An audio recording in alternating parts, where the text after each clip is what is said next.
चौथा जो अद्भुत रहस्य है वो है संजीवनी बूटी का। संजीवनी बूटी का रहस्य ये है कि इसके प्रयोग से मृत पड़ा व्यक्ति भी जीवित हो जाता है। शुक्राचार्य जी को मृत संजीवनी विद्या याद थी, जिसके दम पर वे युद्ध में मारे गए दैत्यों को फिर से जीवित कर देते थे। इस विद्या को सीखने के लिए गुरु बृहस्पति ने अपने एक शिष्य को शुक्राचार्य जी के पास में शिष्य बनने के लिए भेजा।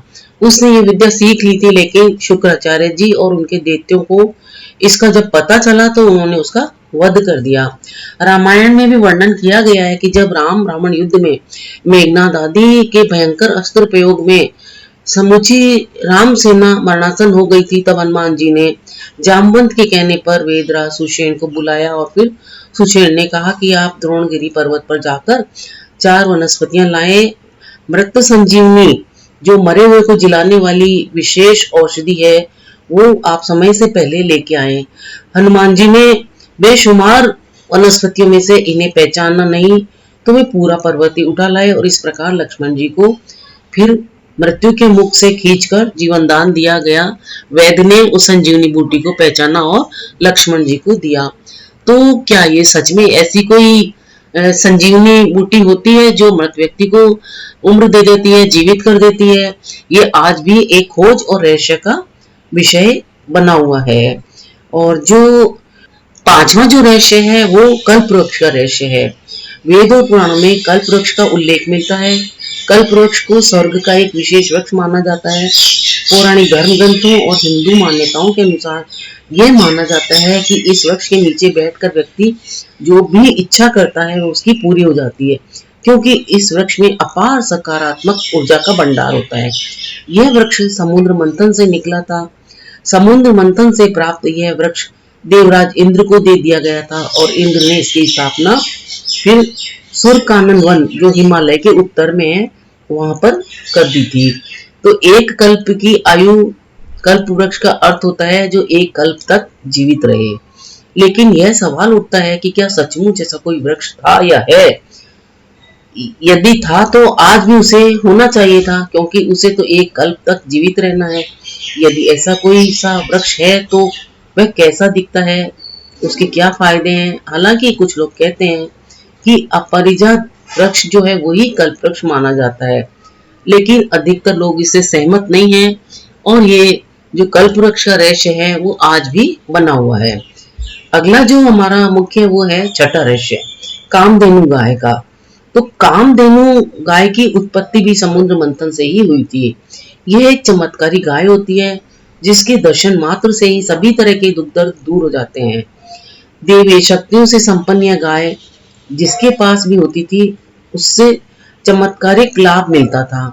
इस गाय का दूध अमृत के समान माना जाता था। गाय हिंदुओं के लिए सबसे प्रसिद्ध और पवित्र पशु है। इस धरती पर पहले गायों की कुछ ही प्रजातियां थी, उनमें प्रारंभिक काल में यही प्रजाति थी। आज से लगभग 9500 वर्ष पूर्व गुरु वशिष्ठ ने गाय के कुल का विस्तार किया था और उन्होंने गाय की नई प्रजातियों को भी बनाया था। तब उस समय गाय की 8 या 10 नस्लें ही थी, जिनका नाम था कामधेनु, कपिला, देवनी, नंदिनी, बोमा आदि था। कामधेनु के लिए गुरु वशिष्ठ से विश्वामित्र सहित कई राजाओं ने कई बार युद्ध किया था, लेकिन उन्होंने कामधेनु गाय को किसी को भी नहीं दिया था। कामधेनु गाय के इस झगड़े में गुरु वशिष्ठ के 100 पुत्र भी मारे गए थे। 33 कोटि देवता, हिंदू धर्म के अनुसार गाय में 33 कोटि देवी देवता निवास करते हैं। कोटि का अर्थ होता है जो करोड़ नहीं होता है, तो उसका अर्थ होता है 33 प्रकार के। इसका मतलब गाय के जो है उसके शरीर में 33 प्रकार के देवता निवास करते हैं। ये देवता आदित्य, वसु हैं जो आदित्य 12 हैं, वसु 8 हैं, 11 रुद्र हैं और 2 अश्विनी कुमार हैं। ये मिलकर कुल 33 होते हैं। तो जो गाय की जो सूर्य केतु नाड़ी होती है उसकी पीठ की रीढ़ में स्थित सूर्य केतु स्नायु हानिकारक विकिरण को रोककर वातावरण को स्वच्छ भी बनाते हैं। ये पर्यावरण के लिए लाभदायक होते हैं। दूसरी ओर सूर्य केतु नाड़ी सूर्य के संपर्क में आने पर यह स्वर्ण का उत्पादन करती है। गाय के शरीर में उत्पन्न यह सोना गाय के दूध, मूत्र व गोबर में मिलता है। यह स्वर्ण दूध या मूत्र पीने से शरीर में जाता है और गोबर के माध्यम से खेतों में। कई रोगियों को स्वर्ण भस्म भी दिया जाता है। तो दोस्तों, ये थी ऐसा जानकारी अद्भुत जो एक अपने आप में विशेष है। ऐसा कोई भी रोग नहीं है जिसका इलाज पंचगव्य से नहीं किया जा सकता है। पंचगव्य का निर्माण भी गाय के दूध, दही, घी, मूत्र, गोबर आदि से किया जाता है और इसके द्वारा शरीर को निरोधक बनाया जाता है। तो दोस्तों, जो कामधेनु गाय थी वो थी या अभी है या नहीं है, ये भी एक अपने आप में रहस्य ही बना हुआ है। सातवां जो रहस्य है अद्भुत, वो है कैलाश पर्वत और देव आत्म स्थान। उत्तराखंड में एक ऐसा रहस्यमय स्थान है जिसे देव स्थान कहते हैं।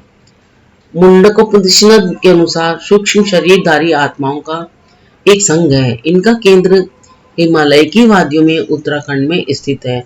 इसी को देवात्म हिमालय कहा जाता है। इस दुर्गम क्षेत्रों में स्थूल शरीरधारी व्यक्ति सामान्यतः नहीं पहुंच पाते हैं। अपने श्रेष्ठ कार्यों के अनुसार सूक्ष्म शरीरधारी आत्मा ही यहाँ प्रवेश कर सकती है। जब भी पृथ्वी पर संकट आता है, नेक और श्रेष्ठ व्यक्तियों की सहायता करने के लिए वे पृथ्वी पर भी आती हैं। देवताओं, यक्षों, गंधर्वों, सिद्ध पुरुषों का निवास इसी क्षेत्र में पाया जाता है। देव स्थान। प्राचीन काल में हिमालय में ही देवता रहते थे। यहीं पर ब्रह्मा, विष्णु और शिव का स्थान था और यहीं पर नंदनकानन का जो वन था उसमें इंद्र का राज्य था। इंद्र के राज्य के पास ही गंधर्वों और यक्षों का भी राज्य था। स्वर्ग की स्थिति दो जगहों पर बताई गई है, पहली हिमालय और दूसरी कैलाश पर्वत के कई योजन ऊपर। यहीं पर मानसरोवर है और इसी हिमालय में अमरनाथ की गुफाएं हैं। अन्य जो रहस्यमय बातें हैं वो ये है कि हिमालय में ही यति जैसे कई रहस्यमय प्राणी भी रहते हैं। इसके अलावा यहाँ चमत्कारिक और दुर्लभ जड़ी बूटियां भी मिलती है। भारत चीन की सेना ने हिमालय क्षेत्र में ही एलियन और यूएफओ को देखने का दावा किया है। हिमालय में एक रूपकुंड झील है। इसके तट पर मानव कंकाल पाए गए हैं। पिछले कई वर्षों से भारतीय और यूरोपीय वैज्ञानिकों के जो विभिन्न समूह हैं इस पर रहस्य को सुलझाने में लगे हुए हैं, पर वे अभी तक असफल ही रहे हैं। तो दोस्तों, ये भी अपने आप में अद्भुत रहस्य है। जो अगला आठवां रहस्य है वो सोमरस का है कि आखिर सोमरस है क्या, क्या ये था या है या नहीं है। सोमरस के बारे में अक्सर पढ़ने और सुनने को मिलता है कि आखिर ये सोमरस क्या था। क्या ये शराब जैसा कोई पदार्थ था या कि यह व्यक्ति को युवा बनाए रखने वाला कोई रस था। ऋग्वेद में शराब की घोर निंदा करते हुए कहा गया है कि हालांकि इसकी बुराइयों को देखते हुए भी ये कहा गया है कि सुरापान करने या नशीले पदार्थों को पीने वाले अक्सर युद्ध, मार पिटाई या तो जो उत्पात है वो मचाया करते हैं। हालांकि वेदों में शराब को बुराइयों की जड़ कहा गया है। ऐसे में देवताओं को कैसे शराब चढ़ा सकते हैं? सुरापान और सोमरस में क्या फर्क था? ये आज तक ही रहस्य बना हुआ है। अगले पन्ने पर है 9वां रहस्य, अमृत कलश का। समुद्र मंथन के दौरान क्या कोई ऐसा रस निकला था जिसे पीकर देवताओं ने अमरता को प्राप्त कर लिया था? यदि समुद्र से ऐसा कोई रस निकला था तो क्या आज भी निकल सकता है? जरूरी है कि समुद्र से ही निकले? अमृत कलश के लिए देव और देवताओं के बीच में भयंकर युद्ध हुआ था। सचमुच अमृत का निकलना एक रहस्य ही है। हालांकि वैज्ञानिक ऐसी जो बात है उसको सुनने में थोड़ा सा आश्चर्य करते हैं, लेकिन फिर भी वो ऐसी दवा बनाने में प्रयास कर रहे हैं जिसे पीकर व्यक्ति अधिक समय तक जवान बना रह सके। और अमर होने का रहस्य भी अपने आप में एक आश्चर्यजनक बात है, रहस्य है। अमर कौन नहीं होना चाहता है? समुद्र मंथन में अमृत निकला जिसे प्राप्त करने के लिए देवताओं ने दानवों के साथ छल किया। देवता अमर हो गए। मतलब कि क्या समुद्र में ऐसा कुछ है उसमें से अमृत निकले जो आज भी निकल सकता है? अभी अधिकतम 100 साल के जीवन में अनेकों रोग, कष्ट, संताप और झंझट है, तो अमरता प्राप्त करने पर क्या होगा? 100 वर्ष बाद वैराग्य प्राप्त कर व्यक्ति हिमालय चला जाएगा, वहां क्या करेगा? ये सब एक रहस्य ही बना हुआ है कि किस प्रकार आदमी जो है वो अपने आप को अमृत कलश यानी कि अमृत को लेकर हमेशा अमृत प्राप्त कर सकता है या जवान रह सकता है। महाभारत में 7 चिरंजीवियों का उल्लेख भी मिलता है। चिरंजीवी का मतलब है अमर व्यक्ति। अमर का अर्थ है जो कभी मर नहीं सकते।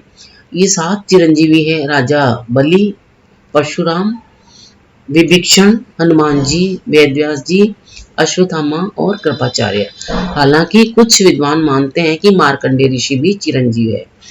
माना जाता है कि ये सातों पिछले कई हजार वर्षों से इस धरती पर रह रहे हैं। लेकिन क्या धरती पर रहकर इतने हजारों वर्ष तक जीवित रहना संभव है? हालांकि कई ऐसे ऋषि मुनि थे जो धरती के बाहर जाकर फिर लौट आते थे और इस तरह से अपनी उम्र फ्रीज कर बढ़ा सकते थे। हालांकि हिमालय में रहने से भी उम्र बढ़ने की संभावना बढ़ जाती है। हिंदू धर्म शास्त्रों में ऐसी कई कथाएं हैं जिनमें लिखा है कि अमरता प्राप्त करने के लिए फला फला देवते या साधु ने घोर तपस्या करके शिव जी को प्रसन्न किया था। बाद में उसे मरने के लिए भगवान के और उसको मारने के लिए भगवान को भी पसीने छूट गए। अमर होने के लिए कई ऐसे मंत्र हैं जिनके जपने से शरीर हमेशा युवा बना रहता है। महामृत्युंजय मंत्र के बारे में भी कहा जाता है कि इसके माध्यम से अमरता पाई जा सकती है। तो दोस्तों, ये अपने आप में एक बहुत बड़ा रहस्य है। वेद, उपनिषद, गीता, महाभारत, पुराण, योग और आयुर्वेद में अमरत्व प्राप्त करने के लिए अनेक साधन तो बताए गए हैं। आयुर्वेद में कायाकल्प की विधि उसका ही एक हिस्सा है। लेकिन अब सवाल यह उठता है कि विज्ञान इस दिशा में क्या कर रहा है? विज्ञान इस दिशा में अभी भी कार्य कर रहा है कि किस तरह व्यक्ति अमर हो जाए, अर्थात कभी न मरे। क्या कभी उन्हें सफलता मिलेगी इसमें? ये तो समय ही बताएगा। अगले पन्ने में जो है वो 10वां रहस्य है, महान योद्धा बर्बरीक। बर्बरीक महान पांडव भीम के पुत्र घटोत्कच कवच और नाग कन्या अहिलवती के पुत्र थे। कहीं कहीं पर मूर्यदेव की पुत्री कामकंटका के उधर से भी इनके जन्म लेने की बात कही गई है। बर्बरीक और घटोत्कच के बारे में कहा जाता है कि ये दोनों ही विशालकाय मानव थे।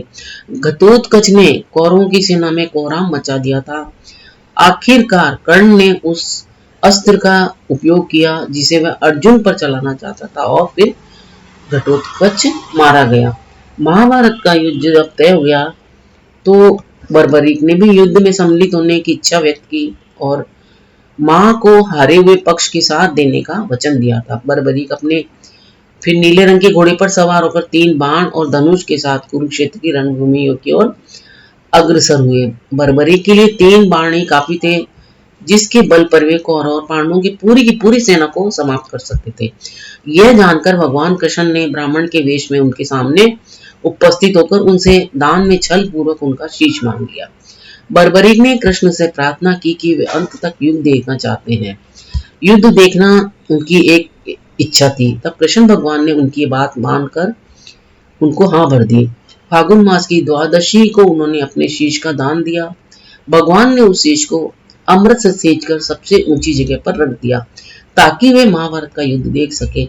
उनका सिर युद्ध भूमि के समीप एक पहाड़ी पर रखा गया जहाँ से बर्बरीक संपूर्ण युद्ध का जायजा ले सकता था, यानी देख सकता था।